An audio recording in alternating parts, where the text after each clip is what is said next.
Welcome back, everyone. Today we are doing my March roundup of fragrances that I have bought and fragrances that I am consequently decluttering as a result. And I have to say, I'm a little bit embarrassed. March did get out of hand quite quickly in the early weeks of the month, and I was able to rein it back in the latter half of the month, but the damage was kind of already done by then. So yeah, let's just get into it and I'll show you what I purchased and what I'm getting rid of. So we will start with the purchases as always.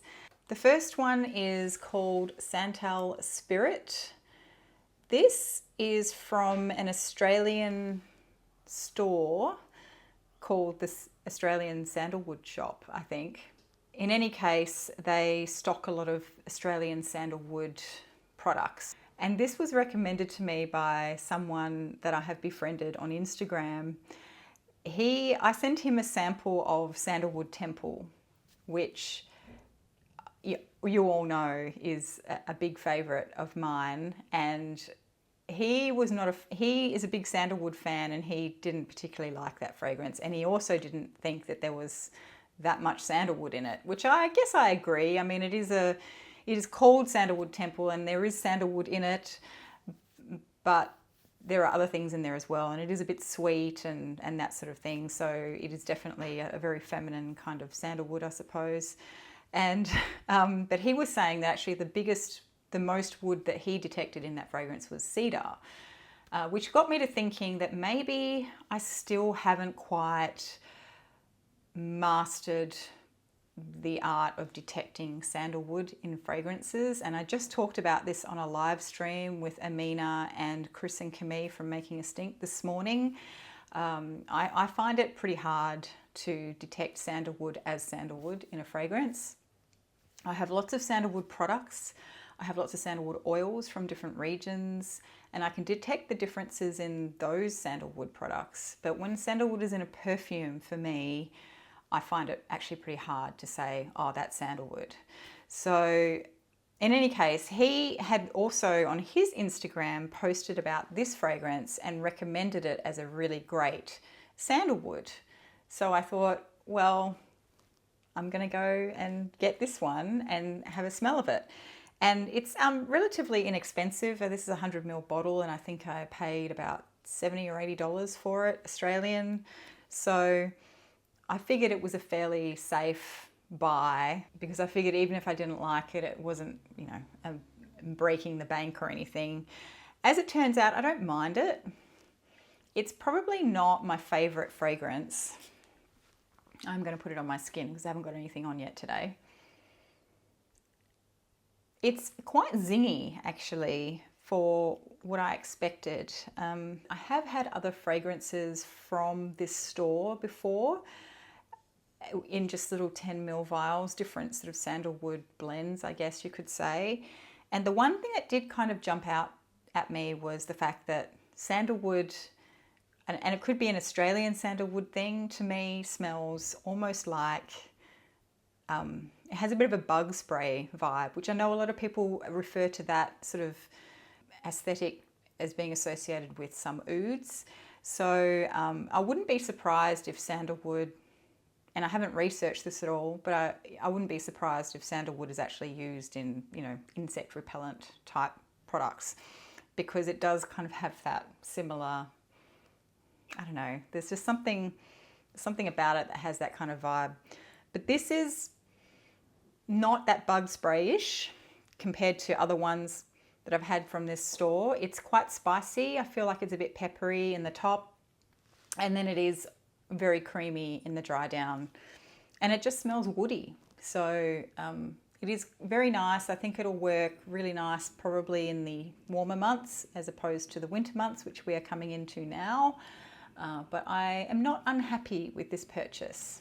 The second purchase for the month was a big one. This is one that somebody had sent me a sample of a couple of months ago, I think. She had fallen in love with this fragrance, and we exchange samples all the time. So she sent me a sample of it saying, what do you think? And at first when I tried it, I wasn't that enamored with it, to be honest. But it was one of those ones that as I put it on in the morning, I was thinking, oh yeah, it's okay, but I don't think I'd pay, the price for this bottle.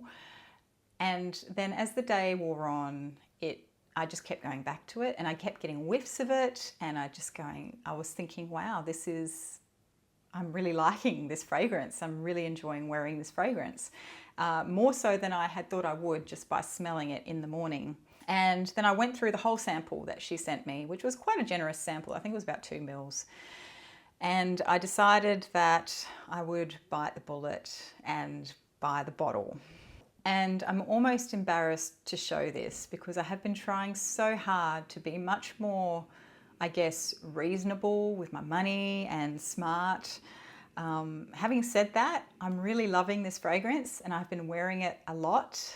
I wear it a lot at night time and in the afternoons. I haven't worn it to work or anything yet, but I'm not ruling that out.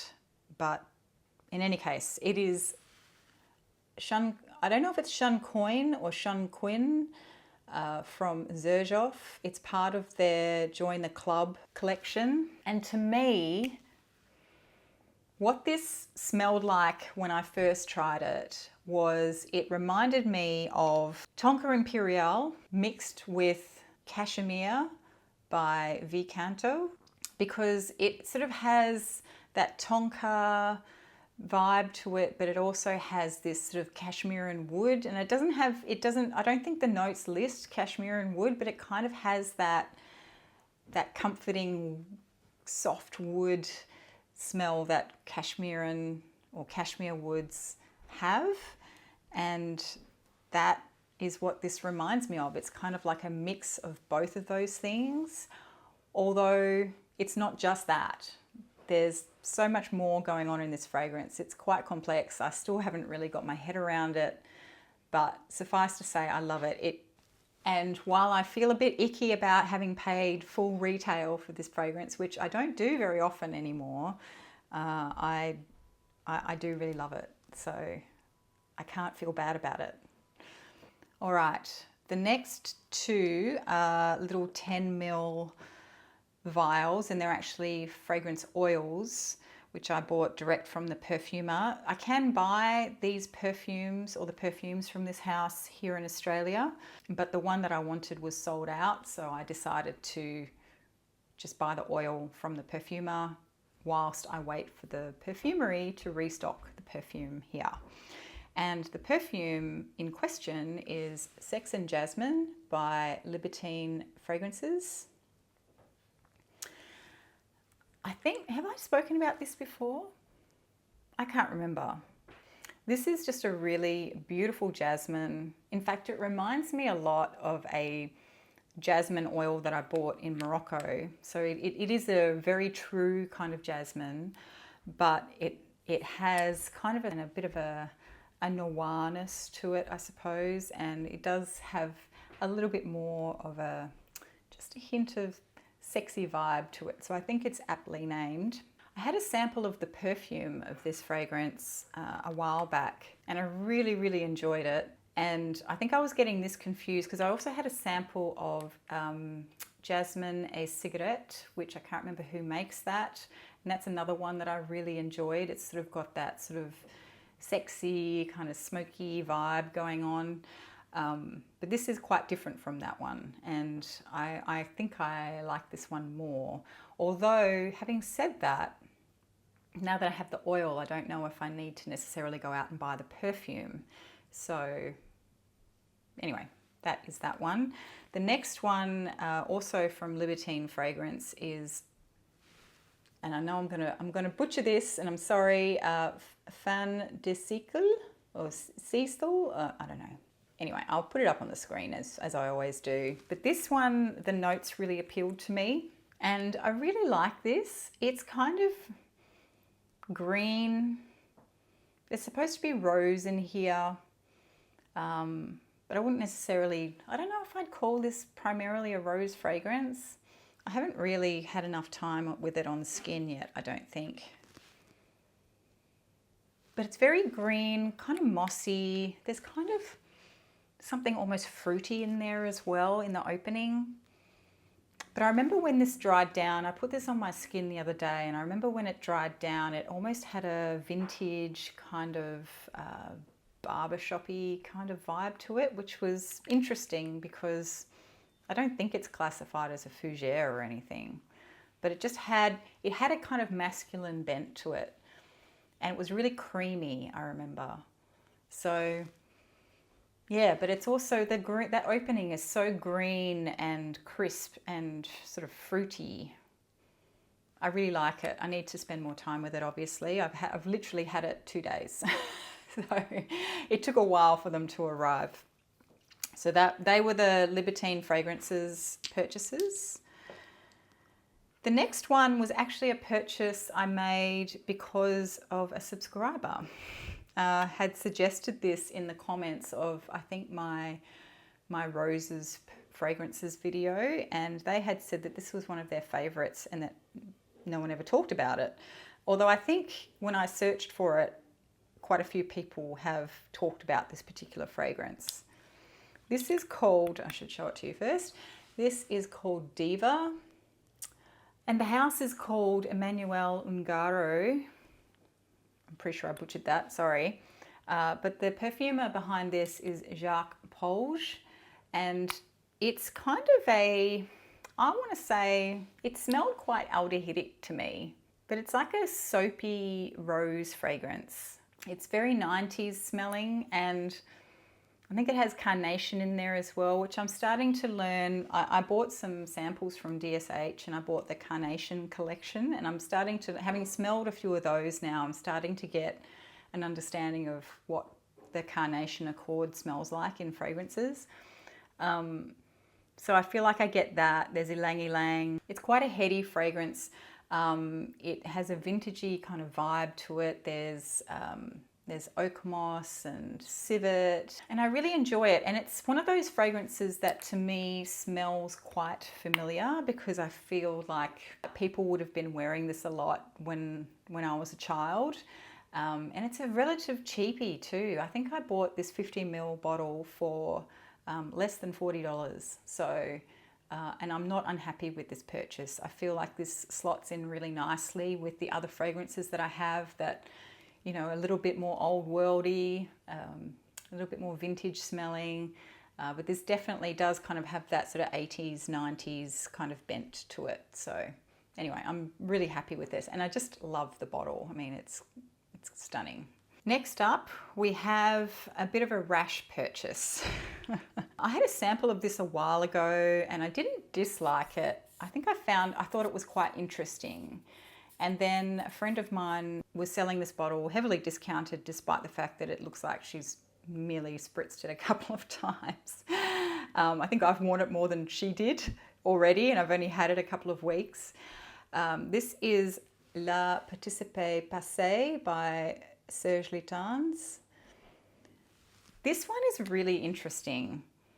It's kind of like, it's very caramelly, and it's like burnt caramel. But it almost has a coffee vibe to it as well because it's so, maybe that's just that burnt caramel aspect to it.